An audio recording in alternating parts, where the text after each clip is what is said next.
Programme হচ্ছে, ওখানে আবার রাস্তা বন্ধ, যাওয়া যায় না। তো হাঁটতে হাঁটতে এই তো এই যে দেখতেছেন ফুলগুলো অনেক সুন্দর, ওই সামারি ফুলগুলো ফুটে অনেক ভালো লাগে আমার। হলুদ, সাদা, ঘাস ঘাস ফুল, সম্ভবত এটা ঘাস ফুলই বলে। তো ফুলগুলো খুব সুন্দর। ওই যে মাটি উঠানো দেখা যেতেছে, এগুলো সব ইঁদুরের গর্ত।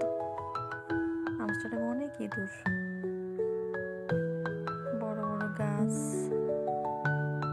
পাতা ভর্তি, চারিদিকে সবুজ আর সবুজ, বাতাস, ঠান্ডা ঠান্ডা বাতাস, সব মিলে অনেক ভালো লাগে। অনেক এই হাঁটছি হাঁটছি হেঁটে হেঁটে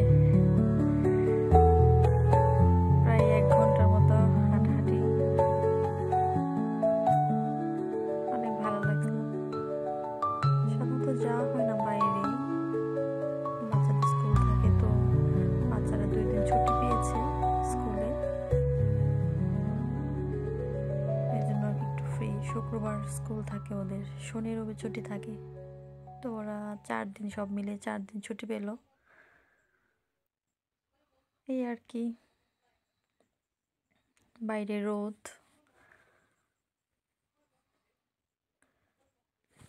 এখানে ভিটামিন ডি, প্রতিটা মানুষের ভিটামিন ডির অভাব হয়, কারণ পায় না, রোদ হয় না। এই 2025 মানে সামারে দেখতে পাচ্ছি যে প্রথম থেকেই ভালো রোদ। অবশ্য 2 দিন বৃষ্টি ছিল, বৃষ্টি নেই এখন। তো আজকে থেকে আবার রোদ, ভালোই লাগলো। বাংলাদেশে তো অনেক গরম, আবার গ্রীষ্মকালীন ফল খুব ভালো লাগে। আমার আম্মু দেখায় ভিডিওতে, আব্বু দেখায়।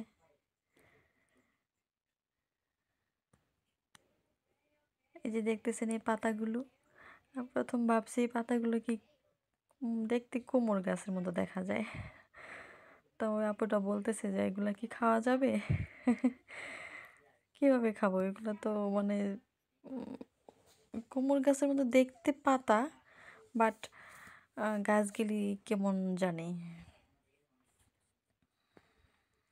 দূর থেকে বোঝাই যায় না, মনে হবে যে কোমর বা লাউ লাউ পাতা, কিন্তু আসলে অন্য নাম জানি না। তবে অনেক, ওটা গরম পড়লে আর কি হয়, এছাড়া দেখা যায় না। এগুলো সব তো থাকে, ঠান্ডায় গাছপালা সব মরে যায়। তো সামার একটু ভালো লাগে, এই হাঁটাহাঁটি ঘোরাঘুরি। আপনাদের সাথে ভিডিওটা শেয়ার করলাম, কেমন হলো কমেন্টে জানাবেন। আমার আনন্দ মুহূর্তগুলো আপনাদের সাথে শেয়ার করি।